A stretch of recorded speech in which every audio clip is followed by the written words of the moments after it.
live on your tablet, phone, and the KUTV app. This is 2 News Live.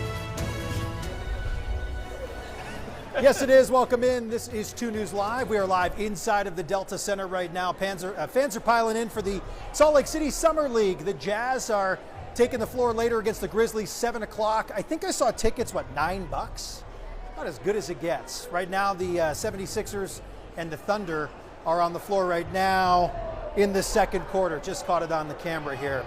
So we're talking about the Delta Center and, of course, Delta itself. Big presence here in Utah. And the name is back on the building. I knew it as Vivint, right? When I moved here, it was Vivint Smart Home Arena, then Vivint Arena. Finally, for a lot of you where the name had never left, you can rejoice. It is the Delta Center again. Let's talk to Anthony Black from Delta. Nice to have you here in town. Hey, you're chatting with you, Ryan. Yeah, this is great. So fans are coming in. You've been in this market a long time. You've been coming here over 20 years. The names have changed, but the feeling's kind of always been there. Yeah. Let's talk about the airport before we talk about this building. Sure. How much has that grown in your presence here in Utah just over the last decade or so? Well, I think the biggest thing for us coming out of bankruptcy in the early aughts was really looking to build this market up as a north-south market that could fly to destinations that were, I think, destinations that people particularly want to go to that were in the mountain region. So we were able to add flights into the market that supported that. And then beyond that, again, we started our international service. So we began international service to Paris. We initially had that flight to Tokyo that ultimately didn't work out, but now we have flights to Amsterdam and we also have flights to London. So we have a lot of European service. And then we built up a lot of domestic service within the market as well. So we've seen that part grow. The biggest thing, obviously, was the change with the airport, right? So we redid it, and we have a brand new airport, and that's been really exciting. It's a brand new, beautiful facility, and we continue just to add more gates every day. And we're going to ultimately, again, a month ago, we added 5 more gates. In October, we're going to add 17 more gates. So we'll have a full section of gates in Concourse A. Will be all Delta aircraft. And now pilots can look forward to coming here for some training and such, right? Coming, I guess, in just a few months. Well, it's going to be a minute. So we just broke ground last week. You guys, the shovels were in the ground, you right? You've seen that, right? Yeah. So 2025 is when we'll open the facility. We'll put in some brand new simulators as well as training facility, and it will allow a lot of the West Coast pilots to actually come in and fly and practice their simulation, so they don't have to come to Atlanta. So they'll be within a market very close to their market, and then they'll send them out and they'll actually start flying in the markets.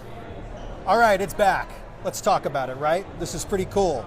Delta Center being back. The building is very similar, but the Delta logo is a little bit more prevalent. People are picking these up when they come into the building right now. How good does it feel to have the name back here in downtown Salt Lake City? The brand is back. Yeah, I think for our employees, again, it's a huge sense of pride. A lot of them are longtime employees, so they've been here. They've seen the name when it was on the building before. So to see it back, I think, your chest is stuck out a little bit more. You're standing up a little bit taller when you're walking in here. In fact, we've got hundreds of employees that have come out the last couple of days to be the first in the building, so they're really excited. I think for me, it's actually a personal point of pride. So back when we took the name off the building, I was unfortunately the guy who had to communicate the fact that we were not going to be coming back with the name. That was probably tough. Right, so for me, this is also a special thing to be able to come back here, 16 years later, 17 years later, and actually be a part of this. Really exciting. But again, it's not just about our partnership with the Jazz, right? The Jazz are doing great things in the community, and Delta really wants to build off of that. We really want to turn Salt Lake and the whole state into a community that's, again, doing a lot more things than we're not just flying, we're not just playing basketball. This is really a great place for people to be. Yeah, now the name is back on it. When people are driving downtown, they're coming to a game, they're all excited. They can call it the name that they were used to, right? It's kind of a nostalgic thing for so many. I know I've only been in Utah a few years, so to me, I've seen the change and the transition. But for you mentioned you were here when there were big time Delta-driven community events in this very building, and it meant something, right? Right. No, that was a great point. Again, like point of pride between that relationship and the way that we work with the Jazz. And it felt disconnected, right, when you weren't a partner with them, even though, again, they're a large entity in this market. So I think when you have two big forces in a market that come together, again, you can do great things. And I think that in the partnership, we're going to really see those things start to blossom, not only in this arena, not only at the airport, but really in the community. Talking Delta Center here on 2 News Live. Also, the presence of Delta here in Utah. There's really a lot of involvement. Of course, if you go to the airport, you see it. What does this state mean to the Delta company? Sure. It's really an important state, particularly because we have hubs in the West Coast now. We didn't have those back in the day. So you have Seattle and Los Angeles. And like I said, Salt Lake, the market really serves the region, because if you look at it, you don't have a lot of competition around that market. So you can really cover a lot of area from the air. with respect to the community, again, you have so many different opportunities, again, whether it's the mountains, whether it's in the wintertime, whether it's in the summertime, just to be out and outdoors in nature, but to be able to get here and do those things. And I think when we come back this time next year, you may be hearing the fact that Salt Lake City is actually going to become the home of the next Olympics in 30 or 34. I don't know, but I've heard from a little birdie that may be announced by this time next summer. If anyone would hear it, it'd probably be the folks at Delta. I would imagine, given the roots you have here in the city. Hey, you were here in '02, right? That's right. You were personally here? I was personally here. I was literally right around the corner. Well, how much has Salt Lake City changed for you in the 20 plus years? I think that's really the great thing, is watching a city grow up. Remember, when I first came here, there was no train to the airport. And now I take the train from the airport downtown. Like, I don't take Lyft or any other, I literally take the train because it's a personal sense of pride for me to watch it being installed. I think the buildings, the hotels, and you're seeing a lot of it build up. And like I said, it's really great to see that in anticipation of, again, bigger things.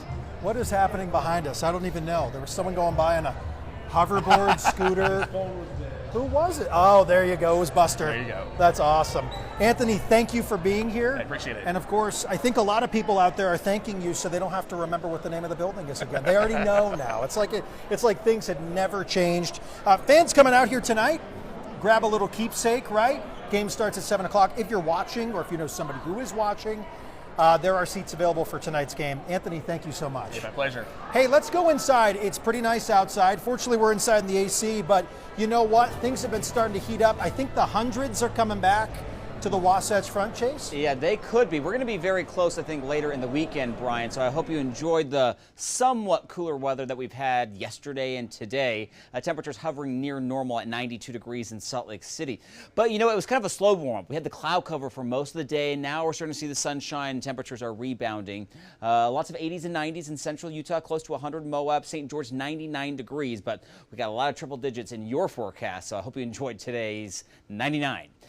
Temperatures will be in the mid-90s for tomorrow and into Saturday, but you'll notice, though, there is a warming trend later in the weekend and into early next week. Now, nothing too extreme, but these temperatures will be ranging roughly about 5 degrees above normal. So we'll be on the hotter side, especially with the sunshine.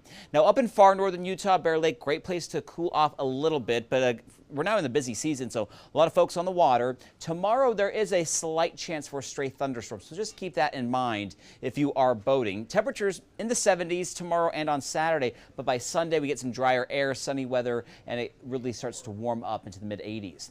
So part of the reason why we've had the cloud cover, and that's what we're still seeing up in the Ogden area, and that's why your temperatures right now kind of hovered in the low 80s. There's a stalled boundary. It was a cold front, it's weakening, it's kind of falling apart, but along this line, it's just enough to lift the atmosphere, bring a few showers and storms, mainly across far eastern Nevada, near the Idaho border, southwestern Wyoming, and the Uinta Basin, but not a lot of rain coming out of these showers. Everything kind of falling apart later tonight, but again, we might see some cloud cover and a few sprinkles tomorrow morning. Best chance will be north of Salt Lake, so Brigham City, Tremonton, Cache Valley, and then by the afternoon, again, 1 or 2 stray storms. But most of the activity should stay in Idaho and southwestern Wyoming. Wasatch Front, partly cloudy and a bit warmer as we climb into the mid-90s, low to mid-90s across portions of central Utah, so it's a hot day. 102 in Moab and 102 degrees down in St. George. And I mentioned the triple digits, a lot is in your forecast because of this ridge of high pressure. Now, it's staying to our south, but eventually it begins to creep closer into Utah with the jet stream lifting to the north, so we don't have any weather systems really impacting Utah anytime soon. High kind of flattens a little bit, still really hot for most of next week, and then it strengthens and this high gets closer into Utah. So I think by next weekend, though, we could see quite the heat dome develop and with some maybe triple-digit temperatures arriving for northern Utah. Now, St. George, you're at 102 to 104 through the weekend. A little breezy down south, so keep in mind that the grasses and vegetation is drying out. Humidity is very low, so fire danger is elevated, especially in southern Utah. Now, by the end of the week, though, those highs will be approaching 110 down in southern Utah. Salt Lake, mid-90s through the weekend, upper 90s early next week. It's a sunny and a dry forecast. And then look at our temperatures right around 100 degrees by Wednesday and Thursday of next week. And those morning lows are getting a little bit warmer, Brian, into the upper 60s and low 70s. So we got some really hot weather coming our way, but that is July in Utah. Definitely going to feel like it. Yeah, Chase, you would know all about that. You're from here. July in Utah, it ramps up, it gets warm. Be careful with all of your fire-related things. We don't want to be putting you on the news for that. That's for sure. Hey, welcome back into the Delta Center here on 2 News Live. Has a nice ring to it, huh? But it's not very new. And we're talking about events here. Obviously, we're here at the Salt Lake City Summer League. Mark Powell's been here a while, booking events, working around events, Jazz basketball, some of the biggest names in entertainment. Mark, you and I talked over All-Star Weekend about this, so it's great to have you back to talk about it. What's happening here tonight? Well, tonight we have the Summer League. Yeah. It's the last night. The Jazz will be here till October. So at 7 o'clock, the game starts. You know, it's going to be 90 degrees outside. You can come inside, cool down. For less than it costs to go to a movie, you can watch Jazz play basketball. I know, I saw tickets were so cheap. Let's go wander around here. I mean, the concourse is quiet now because the Sixers and the Thunder are on the floor right now. It's kind of cool. You can almost double dip, catch the end of one game, catch the Jazz here, pick up some food, take some cool pictures over here. There's people over here. Rudy Gobert's back in the building here taking photos tonight. Take a look, Gabe. Look at that. Rudy's a little bit shorter than he used to be, but he takes a mean photo.